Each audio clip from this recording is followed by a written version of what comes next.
या शेख अब्दुल कादिर जीलानी शैअन लिल्लाह, या शेख अब्दुल कादिर जीलानी शैअन लिल्लाह, या शेख अब्दुल कादिर जीलानी शैअन लिल्लाह। आला हजरत अजीमुल बरकत अशा इमाम अहमद रजा फाजिल बरेलवी इरशाद फरमाते हैं, जब उनके गदा भर देते हैं शाहाना जमाना की झोली, मोहताज का जब ये आलम है तो मुख्तार का आलम क्या। वाह क्या मर्तबा ए गौस है बाला तेरा, ऊंचे ऊंचों के सरों से है कदम आला तेरा। सर भला कोई क्या जाने है कि कैसा तेरा, सर भला कोई क्या जाने है कैसा तेरा। ओलिया मलते हैं आंखें वो है तलवत। प्यारे दोस्तों, रब्बुल इज्जत ने अपने महबूब आका अलैहिस्सलातु वस्सलाम के सदके पूरी दुनिया को पैदा फरमाया। सबसे पहले दुनिया में तशरीफ लाए हजरत आदम अलैहिस्सलातु वस्सलाम, और आखिर में हमारे आका अलैहिस्सलातु वस्सलाम आए। अब कोई नबी तशरीफ नहीं लाएगा। अब जिस तरह सारे रसूलों में, सारे नबियों में मेरे मुस्तफ़ा तमाम रसूलों के सरदार हैं, इसी तरह वलियों में सारे वलियों के सरदार हुजूर गौसे पाक रज़ी अल्लाह ताला अन्हु हैं। हुजूर गौसे पाक रज़ी अल्लाह ताला अन्हु उस घराने से ताल्लुक रखते हैं, उस घराने के वो चिराग हैं। आज हम उनके बाप दादा परदादा को जो हम पुकारते हैं, वो करबला वालों की निस्बत है, और करबला वाले ही उनके खानदान वाले हैं। जैसे इमाम हसन इनके खानदान वाले हैं, इमाम हुसैन इनके खानदान वाले हैं, इमाम ज़ैनुल आबिदीन इनके खानदान वाले हैं, इमाम बाकर इनके खानदान वाले हैं, इमाम जाफर सादिक इनके खानदान वाले हैं। फिर ये सिलसिला चलता चलता चलता चलता हुजूर गौसे आज़म रज़ी अल्लाह ताला अन्हु तक आ गया, और फिर उनकी नस्लें हुई, और तमाम जहान में अल्लाह तबारक व तआला ने अपने महबूब की आल को पूरी दुनिया में फैला दिया। हुजूर गौसे पाक रज़ी अल्लाह ताला अन्हु उस महबूब बंदे का नाम है जिसके बारे में हमें और तुम्हें ये पता है कि अल्लाह ताला ने सारे वलियों का सरदार हुजूर गौसे पाक रज़ी अल्लाह ताला अन्हु को बनाया।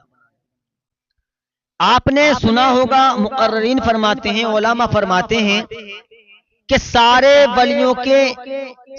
वलियों की गर्दनों पर हुजूर गौसे पाक रज़ी अल्लाह ताला के कदम है। लेकिन इसी हिंदुस्तान के अंदर एक जात ऐसी है, इसी हिंदुस्तान के अंदर एक सुल्तान है, इसी हिंदुस्तान के अंदर, इसी हिंदुस्तान के तमाम वलियों का सुल्तान एक शख्सियत का नाम है, जिसको हम पूरे हिंदुस्तान का राजा, जिनका नाम ख्वाजा पाक रज़ी अल्लाह ताला अन्हु है, हुजूर ख्वाजा पाक रज़ी अल्लाह ताला अन्हु कहते हैं, ए गौसे आजम, ए अब्दुल कादिर जिलानी, आपका कदम मेरी गर्दन पे ही नहीं बल्कि मेरी आंखों पर भी है, मेरे रुखसार पर भी है। और प्यारे दोस्तों, अल्लाह तबारक व तआला ने हुजूर गौसे पाक रज़ी अल्लाह ताला अन्हु का इतना बड़ा मर्तबा कर दिया, इतना बड़ा मर्तबा कर दिया कि अल्लाह ताला ने सारे वलियों का उनको सरदार बना दिया। आज बड़ी 11वीं शरीफ के नाम पर बड़ी 11वीं है, बड़ी 11वीं है, और 11वीं बड़ी ही अच्छी 11वीं है। लेकिन प्यारे दोस्तों, बड़ी 11वीं करने वाले कान खोलकर इस बात को खूब सुन लें, मैं 11वीं शरीफ मनाने के लिए मना नहीं कर रहा हूं। आप 11वीं शरीफ मनाएं, लेकिन प्यारे दोस्तों, आज हमने 3 भगोने बिरयानी के पकवा लिए, 2 भगोने बिरयानी के पकवा लिए, किसी ने कुछ पकवा लिया, किसी ने कुछ पकवा लिया, दावतें भी कर रहा है, दावतें भी खिला रहा है।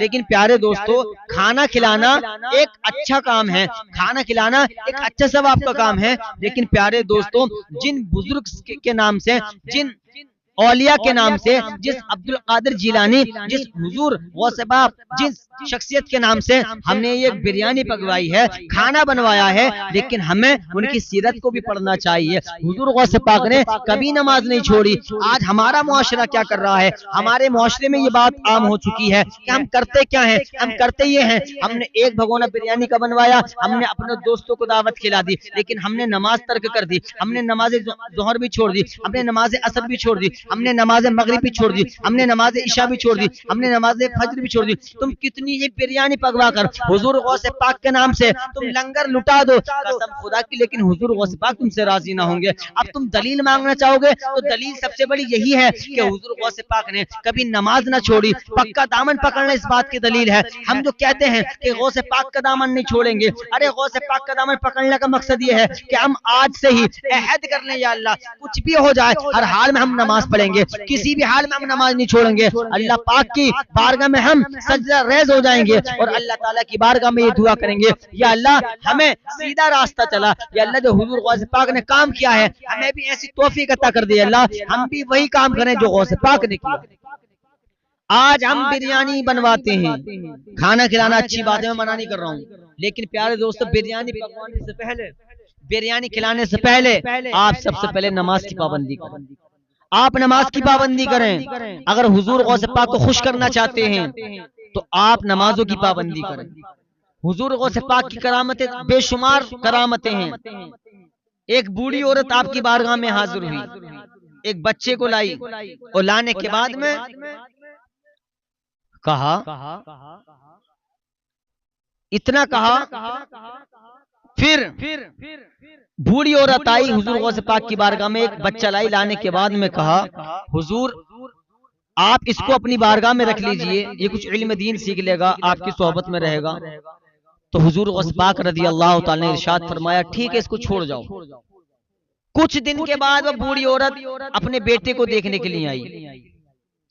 जैसे ही देखने के लिए आई तो क्या देखती है कि उसका बेटा जो कि खुश्क रोटी खा रहा है।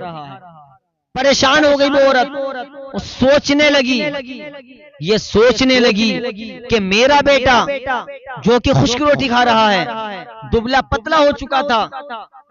फिर हुजूर गौसे पाक रज़ी अल्लाह ताला की बारगाह में पहुंचती है, देखती क्या है, दस्तरखान बिछा हुआ है और हुजूर गौसे आजम रज़ी अल्लाह ताला अन्हु खाना तनावुल फरमा रहे हैं। आपको देखकर क्या देखती है कि आप एक मुर्गी से खाना खा रहे हैं। देखकर वो हैरान हो गई, परेशान हो गई, कहने लगी हुजूर मेरा बेटा तो जो कि खुश्क रोटी खा रहा है और आप मुर्गी से खाना खा रहे हैं, आप गोश्त से रोटी खा रहे हैं, अल्लाह कबीरा। हुजूर गौसे पाक ने फरमाया जब तेरा बेटा इस ओहदे को पहुंच जाएगा, तेरा बेटा इस मर्तबे को पहुंच जाएगा, और इतना ही नहीं हुजूर गौसे पाक रज़ी अल्लाह ताला ने उस बूढ़ी औरत के सामने जो मुर्गी का गोश्त खा रहे थे, हुजूर गौसे पाक रज़ी अल्लाह ताला ने हड्डियां इकट्ठी की और बिइज़्निल्लाह कहा अल्लाह के हुक्म से जिंदा हो जा। वो मुर्गी जिंदा हो गई। हुजूर गौसे आजम ने उस बूढ़ी औरत से फरमाया ए बूढ़ी औरत सुन तो सही, जब तेरा बेटा ये कमालात सीख लेगा, जब तेरा बेटा इतना इल्म सीख लेगा कि मुर्गी जिंदा करना सीख जाएगा, तो तेरा बेटा भी इसी खाना खाएगा। ये हुजूर गौसे पाक की करामत थी प्यारे दोस्तों। एक मर्तबा आप अपने दोस्तों के साथ खेल रहे थे, हुजूर गौसे पाक अपने दोस्तों के साथ खेल रहे थे। एक बुजुर्ग आते हैं, सलाम करते हैं, अस्सलामु अलैकुम व रहमतुल्लाह। तो अब्दुल कादिर जिलानी रज़ी अल्लाह ताला 2 मर्तबा सलाम का जवाब देते हैं, वालेकुम अस्सलाम व रहमतुल्लाह, वालेकुम अस्सलाम व रहमतुल्लाह।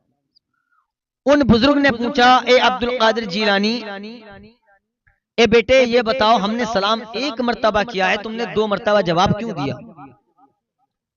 तो कहते हैं जब मैं अपनी माँ के शिकम में था, पेट में था, तो एक मर्तबा मेरी माँ झाड़ू लगा रही थी, मेरी माँ दरवाजे के अंदर थी, आपका गुजर हुआ, आपने सलाम किया, कहा हाँ किया, उनको याद दिलाया तो कहा सुनो बुजुर्गवार, ये एक सलाम का जवाब तो वो है जो आपने जब किया था सलाम, तो मैंने जवाब इसलिए नहीं दिया था, अगर मैं जवाब दे देता तो मेरी माँ डर जाती, ये आवाज कहाँ से आई है? ये एक सलाम का जवाब उस वक्त का है, और जो आपने अभी सलाम किया है ये जवाब इसका है। तो प्यारे दोस्तों, अल्लाह ताला जिसे चाहे अपना दोस्त बना ले, अल्लाह ताला जिसे चाहे अपना महबूब बंदा बना ले, लेकिन प्यारे दोस्तों मैं खाने पिलाने को मना नहीं करता। मेरी गुजारिश ये है जो गौसे पाक ने काम किया है, आज हमें ये काम करना है। आज हम नमाजों से दूर हैं, गौसे आजम ने कभी नमाज नहीं छोड़ी। आज हम कुरान से दूर हैं, गौसे आजम ने कुरान की तिलावत भी की है, इल्म दीन भी सीखा है, पढ़ाया भी है, और इतना ही नहीं बल्कि उनके शागिर्दों का ये मामला है,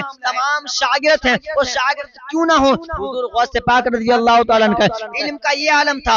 आप एक मरतबा वाज फरमा रहे थे, एक चील उड़ी हवा में और उड़ने के बाद में वो चें करने लगी, चीखने लगी। हुजूर गौस आजम ने एक अरबी के अल्फाज पढ़े, वो गिरती नीचे आ गई, उसका इंतकाल हो गया, वो चील मर गई। तमाम लोग जमा थे, आपने जलाली निगाह से देखा, वो चील नीचे गिरी और मर गई। फिर इतनी ही देर में, फिर कुछ देर बाद में जो है तमाम इंसानों के सामने, तमाम शागिर्दों के सामने आपने कुम बिइज़्निल्लाह कहा और वो चील जिंदा हो गई। ये हुजूर गौस पाक रज़ियल्लाहु ताला के इल्म की बरकत है। प्यारे दोस्तों, अल्लाह की अता से हर एक बंदा कुछ भी कर सकता है जिसे अल्लाह ताला चाहे। लेकिन तुम बिरयानी के भगोने बनाकर क्या साबित करना चाहते हो कि तुम सबसे बड़े कादरी हो? सबसे बड़ा कादरी वो है जो 5 वक्त की नमाज पढ़ता है। सबसे बड़ा मुस्तफा का गुलाम वो है जो 5 वक्त की नमाज पढ़ता है। आज हम झूठे वादे करते हैं। आज हमने रस्मो रिवाज एक पाल लिया है कि अगर हमने बिरयानी नहीं बनाई, मालदार यार, कहीं ऐसा ना हो कि गौस पाक नाराज हो जाए। भाई, नाराज की बात तो ये है कि राजी अगर उन्हें करना है, अल्लाह और अल्लाह के रसूल को राजी करना है, अल्लाह के नबी की आल को राजी करना है, तो हमें नमाज की पाबंदी करनी पड़ेगी, हमें कुरान की तिलावत करनी पड़ेगी, हमें गरीबों का ख्याल रखना पड़ेगा, हमें मिस्किनों को ख्याल रखना पड़ेगा, मदरसे के बच्चों को ख्याल रखना पड़ेगा। यही सबसे बड़ा कादरी है। जब दुनिया से जाओ तो ऐसा ना हो कि हम कब्र में पहुंच जाएं और कब्र में फरिश्ते आए और पूछने लगे कि तुमने क्या किया था। इतना तो हिसाब किताब नहीं होगा, लेकिन जो सवाल जवाब है कहीं हम उसमें ना अटक जाएं। तो इसलिए जब सच्चा आशिक होगा, कब्र के अंदर अंधेरे के अलावा कुछ नहीं है, अंधेरी कोठरी कब्र है। अगर चाहते हो कि कब्र में रोशनी हो जाए तो वही काम करो जो गौसे आजम ने किया है। गौसे आजम ने कभी नमाज नहीं छोड़ी, हमें भी नमाज नहीं छोड़ी है। गौसे आजम ने कुरान की तिलावत की थी, हमें भी कुरान की तिलावत करनी है। गौसे आजम ने इल्म दीन सीखा, सिखाया, हमें भी ये काम करना है। गौसे आजम ने दीन का काम किया, हमें भी दीन का काम करना है। कसम खुदा की प्यारे दोस्तों, और जितने कादरी हैं वो भी कान खोलकर सुने, और जितने भी हमारे अहले सुन्नत वल जमात के नौजवान हैं वो भी कान खोलकर सुने। अगर चाहते हो कि अल्लाह ताला हमसे राजी हो जाए तो हमें नमाजों की पाबंदी करनी पड़ेगी, वालिदैन की खिदमत करनी पड़ेगी, कुरान की तिलावत करनी पड़ेगी, और ये सब चीजें हमारे पास होंगी तो हमारी कब्र भी रोशन होगी और आखिरत भी रोशन होगी। हुजूर गौस पाक से मोहब्बत करें, हम भी करें, आप भी करें, लेकिन झूठा दावा ना करें, झूठा दावा ना करें। मैं बिरयानी वगैरह को मना नहीं कर, खिलाएं, खूब खिलाएं, लेकिन सबसे पहले बिरयानी पकाने से पहले, गोश्त लाने से पहले हमें नमाजों की पाबंदी करनी है, हमें नमाजों की पाबंदी करनी है। सीरत गौसे आजम हमें पढ़ना है कि हुजूर गौसे पाक ने कितनी खिदमत दीन की, हुजूर गौसे पाक ने गरीबों की कितनी मदद की, हमें ये सब सीरत पढ़नी है। उसके बाद में जब तुम बिरयानी खिलाओगे तो इंशाअल्लाह ताला मुस्तफा भी खुश हो जाएंगे और मेरा रब्बुल इज्जत भी खुश हो जाएगा। इसलिए हुजूर गौसे आजम को मानने वालों, नमाज की सबसे पहले पाबंदी करो। मेन चीज है नमाज। नहीं पूछा जाएगा कि तुमने बिरयानी बनाई नहीं बनाई मैदान महशर में, नहीं पूछा जाएगा, नमाज का सवाल होगा। हुजूर गौसे आजम भी ऐसे शख्स से मुंह मोड़ लेंगे जो कहता है मैं कादरी हूं, नमाज एक टाइम की नहीं पढ़ता। मेरे मुस्तफा भी उससे मुंह फेर लेंगे जो कहता है मैं गुलाम मुस्तफा नमाज नहीं पढ़ता। इमाम हसन रदी अल्लाह तआला अन्हु और इमाम हुसैन रदी अल्लाह तआला अन्हु क्या जवाब दोगे? अल्लाह के नबी फरमाते हैं मेरा हसन और मेरा हुसैन, मेरा हसन और मेरा हुसैन जन्नती नौजवानों का सरदार है। प्यारे दोस्तों, जब इस दुनिया से जाएं तो हमारे पास में अच्छा अमल होना चाहिए, हमारे पास में नमाजों की पाबंदी होनी चाहिए, कुरान की तिलावत होनी चाहिए, वालिदैन की खिदमत होनी चाहिए। जब इस दुनिया से जाएं तो यही शेर हो जो आला हज़रत फरमाते हैं या रसूल अल्लाह, तुम्हें माना, तुम्हें जाना, न रखा गैर से काम, लिल्लाहिल हम्द में दुनिया से मुसलमान गया, लिल्लाहिल हम्द में दुनिया से मुसलमान गया।